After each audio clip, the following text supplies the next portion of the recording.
Assalamualaikum warahmatullahi wabarakatuh. Kami dari kelompok 1 perkembangan peserta didik akan menjelaskan tentang hakikat perkembangan.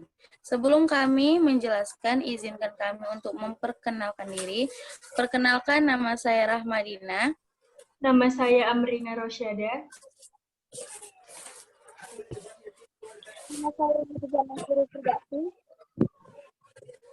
Nama saya Manajer Ruci Arwan.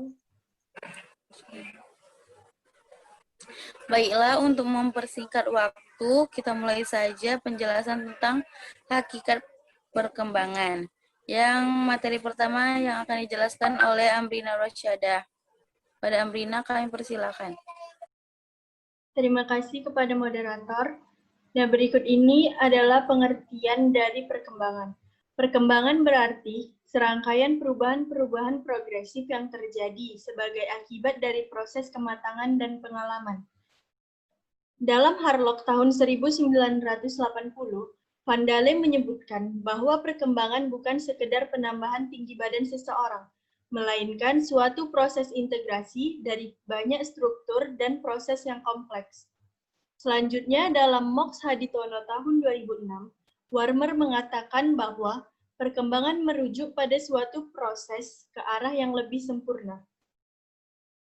Sistematis berarti perubahan dalam perkembangan itu bersifat saling kebergantungan atau saling mempengaruhi antara fisik dan psikis. Progresif yaitu perubahan yang terjadi bersifat maju, meningkat, dan mendalam baik secara fisik maupun psikis.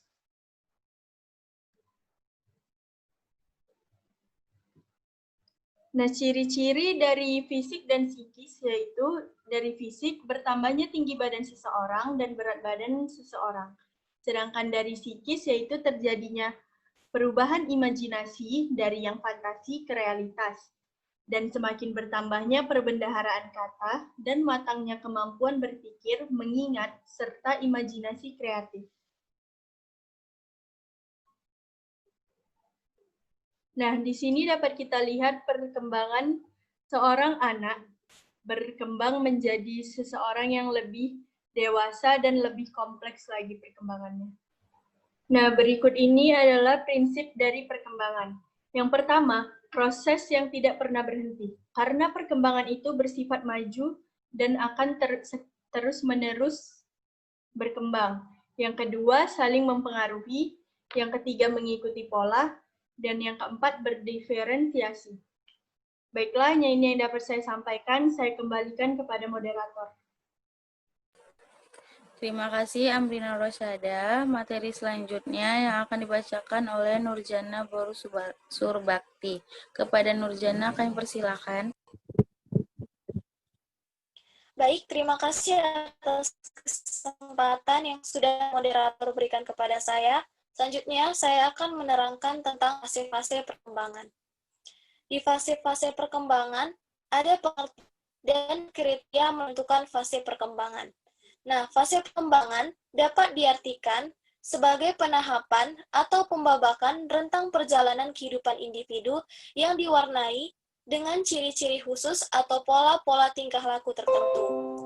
Nah, dari sini, fase-fase perkembangan dapat dibedakan menjadi 3 tahap. Yang pertama itu tahap perkembangan berdasarkan analitis biologis, yang kedua itu tahap perkembangan berdasarkan didaktis, dan yang ketiga itu tahap perkembangan berdasarkan psikologis. Sekarang saya akan membahas tentang tahap perkembangan berdasarkan analitis biologis. Nah, dalam tahap perkembangan ini, ada 3 orang ahli yang berpendapat. Yang pertama itu Aristoteles, yang kedua Kresmer, dan yang ketiga itu Elizabeth Harlow. Nah, yang pertama Aristoteles. Aristoteles menggambarkan perkembangan individu sejak anak sampai dewasa dalam 3 tahapan. Setiap tahapannya lamanya itu sekitar 7 tahun.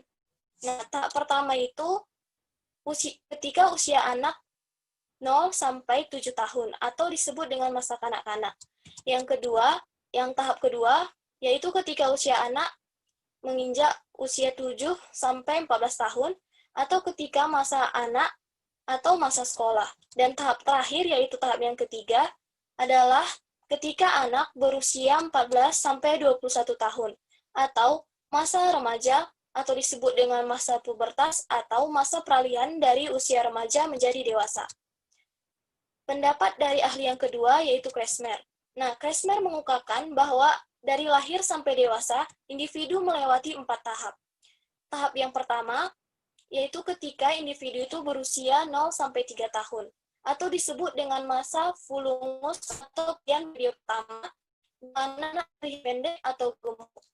Tahap kedua, ketika anak berusia 3-7 tahun, atau disebut dengan masa Streckpunkt, atau rentangan periode pertama, di mana anak terlihat langsing karena meninggi.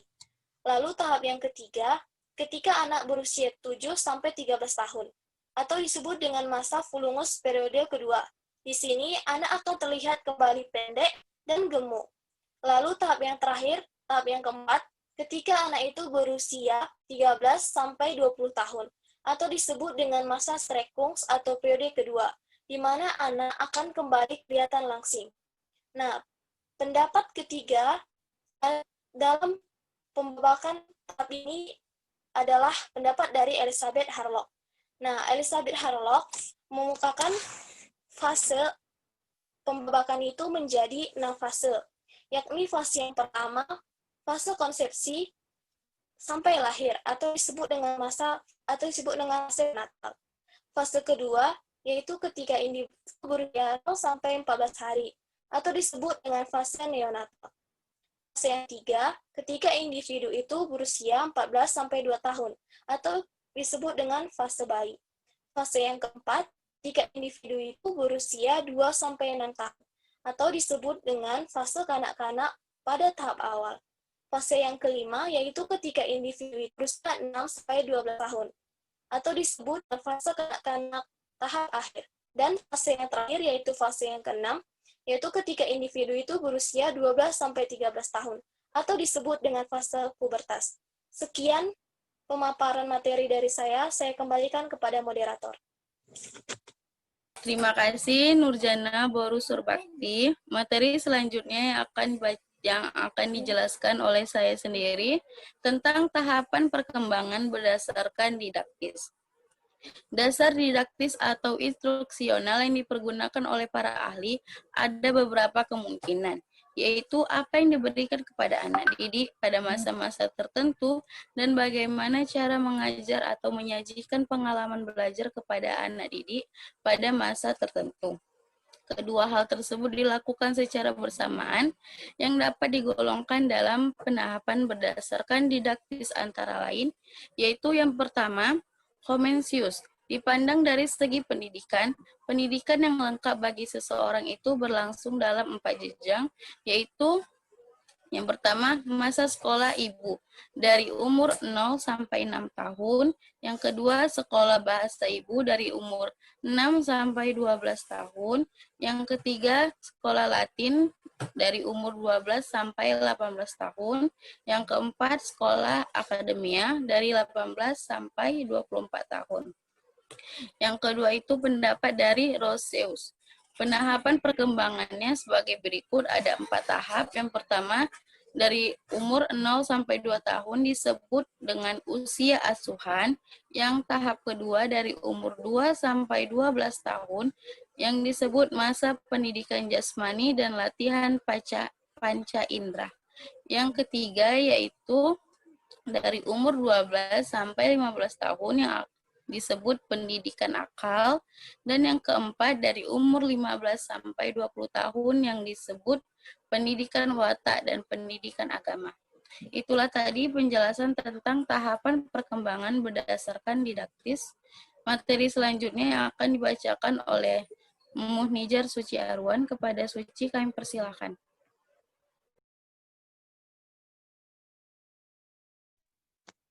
Baiklah, terima kasih atas kesempatan yang diberikan oleh moderator.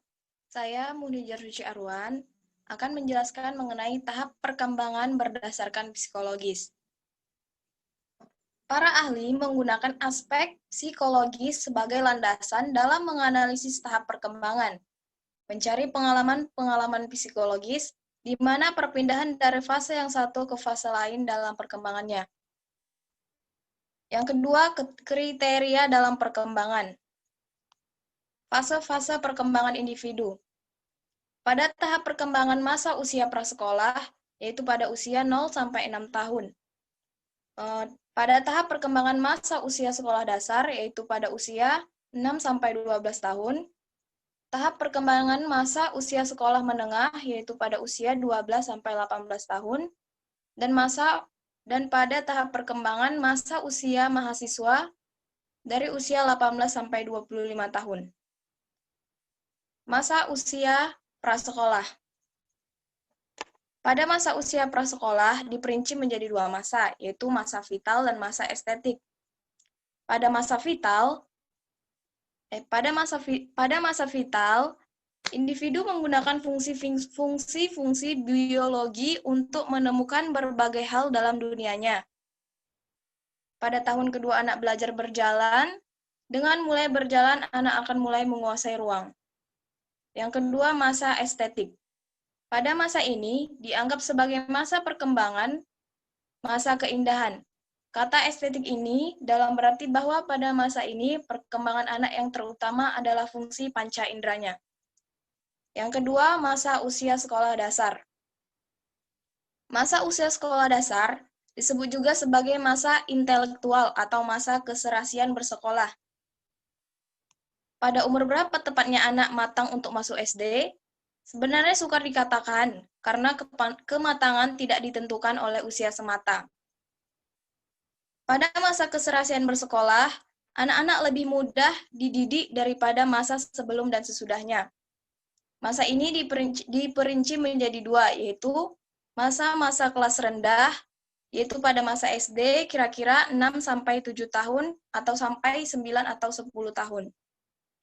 Yang kedua, masa kelas tinggi SD, kira-kira umur 9 atau 10 sampai umur 12 atau 13 tahun.